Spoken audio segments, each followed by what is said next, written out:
স্বীকার করতেই হবে যে আপনি বরাবরই এই ব্যাপারে কনসিস্টেন্ট। আপনি সারা এই ব্যাপারটি এমন কি অগস্টে শেখ হাসিনা পালিয়ে যাওয়ার পর সেই অগাস্ট থেকে আপনি বলে আসছেন যে আওয়ামী লীগকে বাদ রেখে নিষিদ্ধ করে নির্বাচন, গণতন্ত্র ঠিকঠাক চর্চা হবে না। আমি প্যারাফ্রেজ করছি, correct me if I am রং। প্রধান উপদেষ্টা ডক্টর মোহাম্মদ ইউনূসও সম্প্রতি সরাসরি বলেছেন বিএনপি যেহেতু চায় না সেহেতু আওয়ামী লীগকে নিয়েই নির্বাচন হবে। আওয়ামী লীগ নিয়ে আপনাদের এই অবস্থানের কারণ কি? প্রতিপক্ষের নিষ্ক্রিয়তার আমার মনে হয় এই জায়গায় বলতে বাধ্য হচ্ছি, এই জায়গায় বলতে বাধ্য হচ্ছি যে প্রফেসর ইউনূস সাহেব সঠিক, আমরা যেটা বলেছি সেটা সঠিকভাবে তিনি প্রেজেন্ট করেন নাই। কারণ আমরা চাই, এই কথা আমরা কোথাও বলিনি, আমরা বারবার একটা কথাই বলে এসেছি যে আওয়ামী লীগ একটা রাজনৈতিক দল, সে রাজনীতি থাকবে কিনা, নির্বাচন করবে কিনা, it will be decided by the people, not by any particular political party. আমি একটা রাজনৈতিক দল, আওয়ামী লীগ একটা রাজনৈতিক দল। আমি মনে করি এটা আমাদের জন্য শোভনীয় নয়, শালীন নয় যে আরেকটা দল থাকবে কি থাকবে সেই সম্পর্কে কমেন্ট করা। ওকে, পরিষ্কার। নির্বাচনেই সিদ্ধান্ত হবে যে আওয়ামী লীগ থাকবে কি থাকবে না। তাহলে হচ্ছে যে আপনাদের সাথে এইটা নিয়ে ডক্টর ইউনূসের আসলে সেই অর্থে কথা হয় না। আপনি বললেন যে সেটা আসলে হয়তো ওনার কাছে ভুল উপস্থাপন করা হয়েছে বা উনি ভুল বুঝেছেন। আমি জানি না উনি কিভাবে বলেছেন, এটা ওনার বক্তব্য, কিন্তু আমরা এই ধরনের কোনো বক্তব্য দিইনি। দর্শকদের মধ্যে অনেকেই একটি প্রশ্ন করছেন, একটু যেটি হচ্ছে যে আপনি গত 15 বছরের, বা যদি আমি বলি যে শেষ 8-7-8 বছরে আপনি অনেক বেশি যার সাথে মাঠের রাজনীতিতে আপনার কথার লড়াই হয়েছে, সে ওবায়দুল কাদের সাহেব একবার বলেছিলেন যে আপনার বাসায় গিয়ে উঠবেন এবং উনি এখন কোথায় আছেন সেটি জানেন না। আপনি জানেন কিনা এটি কেউ জানতে চাইছেন। আপনার কাছে আশ্রয় চেয়েছিলেন কিনা তিনি, আর কি প্রশ্নটা অনেক। আমি এই ধরনের প্রশ্নের উত্তর দেই না। ওকে, এটাকে আমি মনে করি যে রাজনীতিটা এটা খুব ইম্পর্টেন্ট না। ওকে, ঠিক আছে, আমি নেক্সট প্রশ্নে যাই। প্রশ্নে যাওয়ার আগে আসলে আপনার একটি কোট নিয়ে আমরা দর্শকদের কাছে জানতে চাইছিলাম যে সংবিধান সংস্কার হতে হলে নির্বাচিত সংসদ দরকার বলেছিলেন জনাব মির্জা ফখরুল ইসলাম আলমগীর। এই অবস্থান সঠিক বলে মনে করেন কিনা? এই অবস্থান সঠিক বলে মনে করছেন শতকরা 35% দর্শক, শতকরা 65% দর্শক মনে করছেন যে এই অবস্থান সঠিক নয়। 75,000 দর্শকের মধ্যে ভোট দিয়েছেন। আপনি এটি নিয়ে মন্তব্য করলেও করতে পারেন। অনেকেই মনে করছেন যে আগে সংস্কার হওয়া উচিত, পরে নির্বাচন হওয়া উচিত। এই ব্যাপারটিতে কি আপনার কাছে মনে হয় যে এটিতে আসলে কোন একটা রেফারেন্ডাম দেওয়া উচিত, বা এটি আসলে? দেখুন, রেফারেন্ডাম দিলেও তো আপনার কনস্টিটিউশন অ্যাসেম্বলি লাগবে। রেফারেন্ডাম দিবে কে? আপনার মূল জায়গাগুলোতে আপনার ওইভাবে আলোচনা করতে আসলে না, আপনার আসলে এই সিদ্ধান্তগুলো নিতে হবে তো একটা elected body. Right, elected body constitution assembly হতে পারে, পার্লামেন্ট হতে পারে। আপনি সংবিধান যখন আপনি পাস করবেন, সেই সংবিধান পাসটা করবে কে? করবে উইথ দ্য অথরিটি। সংবিধান নিয়ে যখন কথা উঠলো তখন আরেকটা জনপ্রিয় কথা এরকম যে এই সরকারের আসলে সংবিধানের এত অনুগামী হওয়া দরকার ছিল না যে আসলে সংবিধানটাকে, আপনি কি এটা কেন সরকারের সংবিধান নিয়ে অনুগামী হওয়া দরকার ছিল না কেন? কারণ এটি ফ্যাসিস্ট হাসিনার সংবিধান, মানে যারা যেটি বলছেন সেটির কথা আমি বললাম আর কি। না, বিষয়টা তো হচ্ছে কি, ফ্যাসিস্টের সংবিধানকে আপনি বিপ্লব করে উড়িয়ে দেন, বাতিল করে দেন, সেটা আপনারা করেন নাই। সেটা তো এই সরকার করে নাই, বা তারা করতে পারে নাই। এটা যদি আপনার বাতিল করে দিত, সংবিধানকে উড়িয়ে দিত, একটা বিপ্লবী সরকার গঠন করতো, তাহলেই প্রশ্নগুলো আসতো।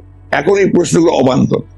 এখন এই প্রশ্নগুলো করা মানে হচ্ছে আপনার পিছন থেকে চলে যাওয়া এবং এটাকে ড্র্যাগ করা। আমি মনে করি এই আলোচনাগুলো খুব বেশি প্রয়োজন নেই। আচ্ছা,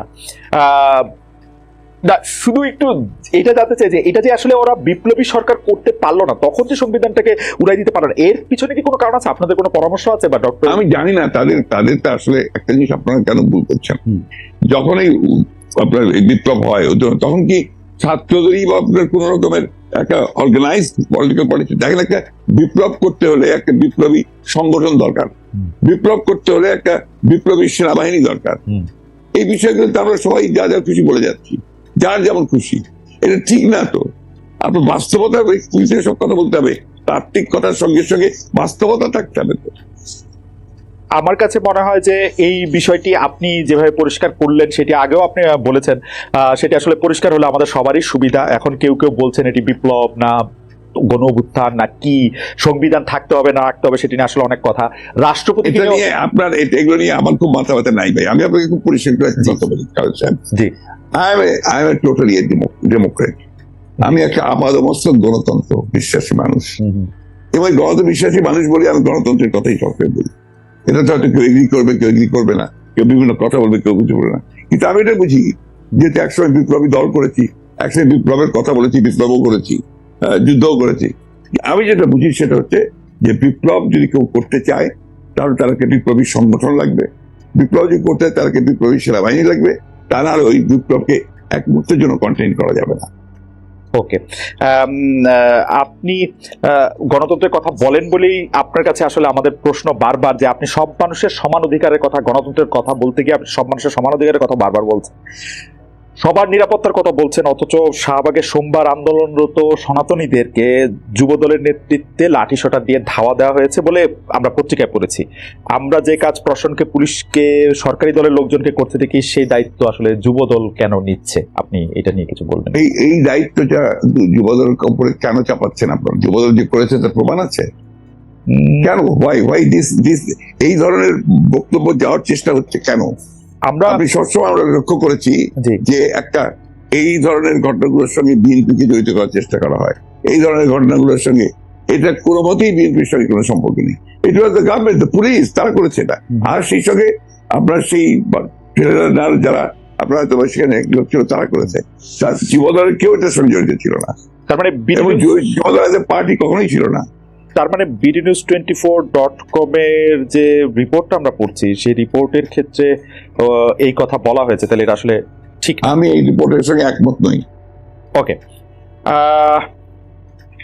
আমরা 5 আগস্টের পরে এইটা খুব দেখতেছি যে বিএনপির সমালোচনা করতেছেন জামায়াতের আমির, বিএনপিকে ইঙ্গিত করে এরকম কথাও বলা হয়েছে তাদের তো নির্বাচনও লাগে না, আওয়ামী লীগ ইতিমধ্যে যা দখল করেছিল, আওয়ামী লীগ ফুটপাত থেকে শুরু করে সব বিএনপি দখল করে নিয়েছে, যা আওয়ামী লীগ 15 বছর সাজিয়েছিল তা দখল করে নিয়েছে, 80 ভাগ দখল করে নিয়েছে, ইত্যাদি ইত্যাদি। এই ব্যাপারটাকে আসলে পলিটিক্যালি আপনি কিভাবে দেখছেন? যে মানে আসলে মানে আমি পলিটিক্যালি ভাই ভিন্নভাবে দেখি।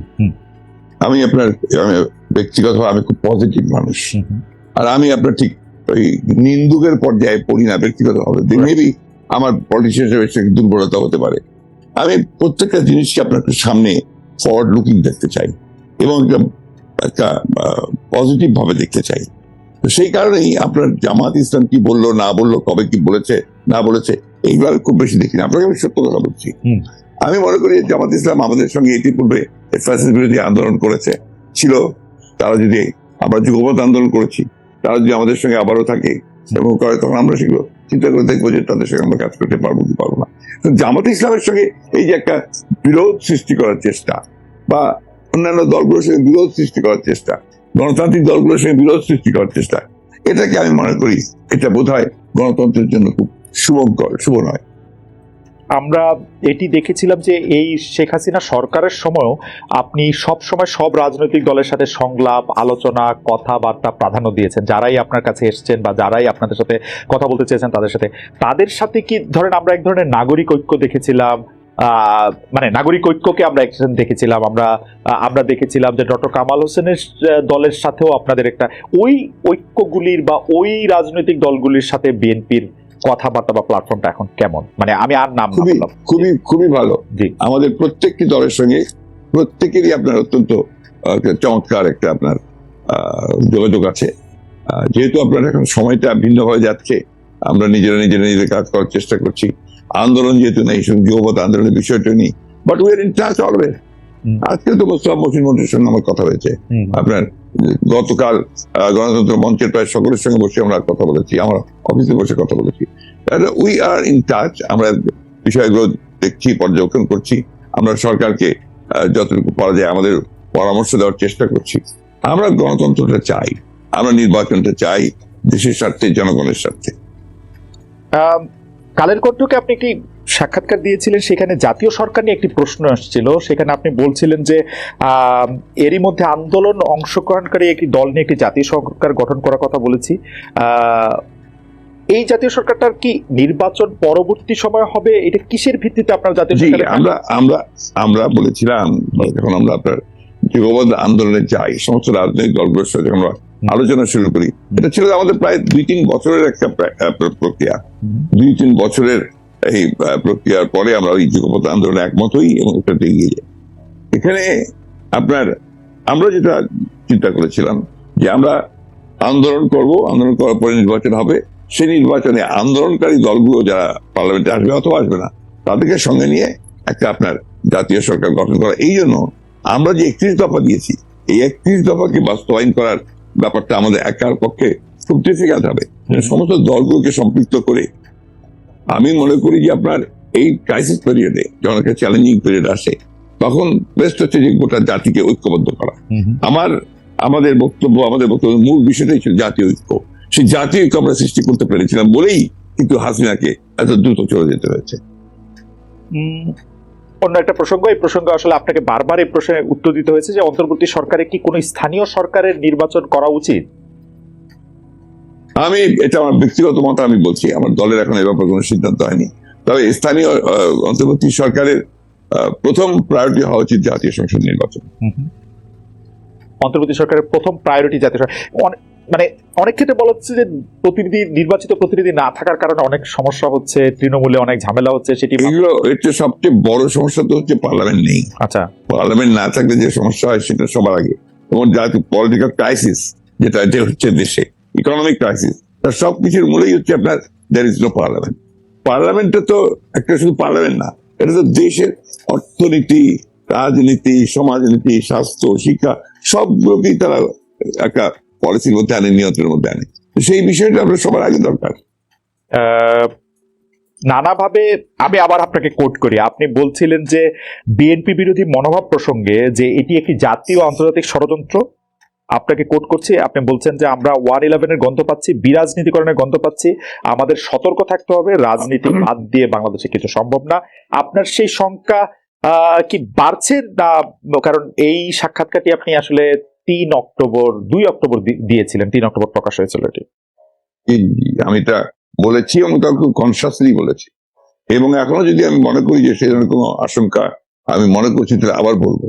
কারণ বাংলাদেশের অতীত অভিজ্ঞতা যেটা রয়েছে, যে আপনার এই ধরনের সময়গুলোতে এক্সট্রা আপনার যে ডিপলিটাইজেশনে যারা বিশ্বাস করে তার সামনের দিকে এগিয়ে আসে, and they create problems for the peaceful transition to democracy. এই কারণেই আমরা সবসময় এটা সজাগ থাকি, সতর্ক করি এবং এই বিষয়গুলো জনগণের সামনে তুলে ধরি। উপদেষ্টা পরিষদে কারা থাকবেন, কারা অন্তর্ভুক্ত হবেন, সেই ক্ষেত্রে আমরা এটি শুনতে পেয়েছি যে এই সরকার সবসময় আপনাদের মতামত চাইছে। তো লেট মি ভেরিফাই। প্রথম যে কমিটি গঠন হয় তখন আমাদের কিছু প্রস্তাব ছিল, পরামর্শ ছিল, তার সবগুলো হয়েছে তাও না। কিন্তু পরবর্তীকালে আর কোন উপদেষ্টার আপনার ইনক্লুশন বা এক্সক্লুশন, এটার সঙ্গে আমাদের কোনো সম্পর্ক নাই, এবং আমাদেরকে কোনো জিজ্ঞাসা কেউ করেনি, করার প্রয়োজন হয়নি। অর্থনৈতিক ক্ষেত্রে এই মুহূর্তে অনেকেই বলছেন যে এই সরকারের অনেক সিদ্ধান্তের ক্ষেত্রে অর্থনীতিটাকে চালিয়ে নিয়ে যাওয়ার জন্য, জাতীয় অর্থনীতি ঠিক রাখার জন্য অনেক সিদ্ধান্তের ক্ষেত্রে অনেক দোদুল্যমনতা দেখা যাচ্ছে। আবার কেউ কেউ বলছেন এটি ভালো করছে। আপনার মূল্যায়ন একটু শুনতে চাই, যে বাংলাদেশ ব্যাংকের জায়গায় অনেকে বলছেন গভর্নর ভালো করছেন অর্থ, আবার অনেকে বলছেন যে না, এটা আসলে কোথাও যাচ্ছে না। না, ভালো হচ্ছে আমরা মনে করি। আমার কথা নয়, আমরা বিভিন্ন ভাবে যে শুনতে পাই, তাতে বাংলাদেশ ব্যাংক এবং ফিনান্স মিনিস্ট্রি এরা আপাতত এখন পর্যন্ত এই যে একটা ধ্বংসস্তূপ হাসিনা তো শেষ করে দিয়েছে ভাই।